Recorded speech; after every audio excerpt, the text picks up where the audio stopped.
On the issue of Afghanistan, right now the plan is that American troops will be out by 2014. What if by that time the generals on the ground say that we need more time? What do you think will happen then? Well, once again, that was a question asked at the News 12 debate, and I want to give you the responses from the Steves. In this case, Steve 2, Lebate, went first. He said, and I'm quoting, Afghanistan is a tough, tough fight. It's a tough fight. So I think he thinks it's a tough fight. However, he doesn't believe in setting timelines. Right now, the generals on the ground have to base the judgments on what they feel. And we do need to peel out. However, we have spent 10 years of blood, sweat, and treasure in that country, but we cannot leave it so the Taliban or Al Qaeda can return. And then after that, Steve number one, Israel, said that he's been to Iraq and Afghanistan 9 times, and he believes that the most sacred obligation that a member of Congress has is to seriously, when he votes to send Americans into harm's way, I have done that on several occasions. I believe I have an obligation to make sure they are okay and to support them every step of the way. Well, let me tell you, folks, they're both wrong. We should be getting our troops, our children, and I'm old enough to say children, home. They should be coming home. If it was up to me, I'd bring them home today, not in 2 years or some time after that. I mean, they're talking about blood, sweat, and treasure, which means we're dying, where our troops are being killed. We train the Afghanis to protect themselves, and then they're shooting us. What in God's name are we doing there?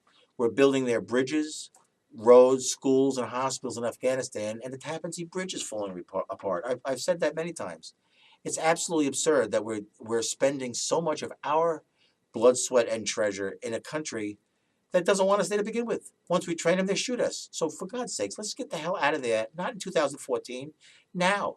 And when you talk about generals on the ground, okay, the generals are on the ground, and from a day-to-day basis, they're planning strategies and all that. Okay, I can agree with that. But it's got to come from the United States government. We cannot be in a war for 10 years without a declaration of war. And when you declare a declaration of war, you go to Congress and you declare war. You go in, you win decisively, and you come home. You win decisively with overwhelming force, and you come home. Meanwhile, we have troops that are being killed, wounded, coming back with severe problems, depression. The highest rate of suicide in the country is from our returning troops. We're not helping them with welfare. We're cutting back, not welfare. We're cutting back on their insurance, their health insurance. They can't find jobs.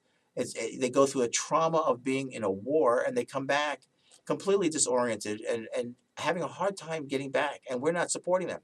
It's absolutely absurd. Bring them home now and do everything we can to have them adjust into everyday life. And if we don't do that, we're not doing our job. And to be in Afghanistan for 10 years is, I think, a completely indefensible position. The generals on the ground, they're going to support the commander-in-chief and get the direction from the commander-in-chief. But the generals on the ground certainly do not want us to be in a war. So we have to stop this and bring our troops home now, today. Overwhelmingly, polls show that voters want both sides to work together. How do you envision yourself working together with Republicans and Democrats to bring some change? Well, as I did before, there is this whole debate with the Steves can be seen on news12.com. And if you navigate through, you can actually watch the debate. It's only 24 minutes long. And when you look at that and then look at this, because of the way News 12 started it or did this, you can see what their responses were. But I want to just read the response because the both of them are so absurd. Steve number one, Israel, said, yes, the Long Island Sound Stewardship Act, which was passed in the Bush administration. So 6 years ago, he worked with the Republicans to get the Long Island Sound Stewardship Act, which he sponsored. Okay, yay, Steve. Good job. And that was it. And then now they're not working together. Steve 2, which is a Lebate, said, first of all, I would work across the aisle whether it was Obama or Romney. That's why the voters in the third CD would be sending me to Washington. Okay. It's not to be partisan. In regards to my opponent, he voted 95% in his party line. Now, these are his words exactly. Now, that's not being partisan. That's actually being very partisan. Well, I don't really understand that because the fact is, it's okay to be partisan. Democrats believe in one thing, they can be partisan. Republicans believe in something else, and they can be partisan. The problem is that they're hyper-partisan, which means they're just not working together. Even Reagan and Tip O'Neill got together on Thursdays for lunch, and they didn't like each other, but they were able to work together. President Clinton worked with the Republicans, and guess what? We balanced the budget. But right now, the Democrats and Republicans are just not working together. Congress is broken. Congress is not working. If Lebate or Israel or the Democrat or the Republican or any one of the Steves get into Congress, they're not going to work together. They're going to work out of opposition to each other and just try to stymie themselves for the next election, because that's all they're working for, the next election. They're not working for the American people anymore.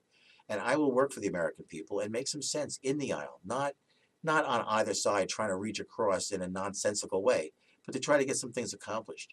When we talk about polls, LongIslandPolitics.com issued a poll recently, that asked the question, who would you prefer? Steve Israel, Democrat, Steve Lebate, Republican, or Michael McDermott, Libertarian? In that poll, last time I looked a few days ago, I was leading 56% to Steve Lebate's 32% and Steve Israel's 14%. Overwhelmingly the favorite by 22 points, higher than Steve Lebate and 40 some odd points higher than Israel. Now, if that poll happens to be true, and I believe it is, there's a clear favorite in this election, which is really makes it really shameful that News 12 did not include me in this debate, and you have to sit through and watch me talk as if I'm not with these two other guys. So vote for a libertarian this time, because it's the only thing that makes sense.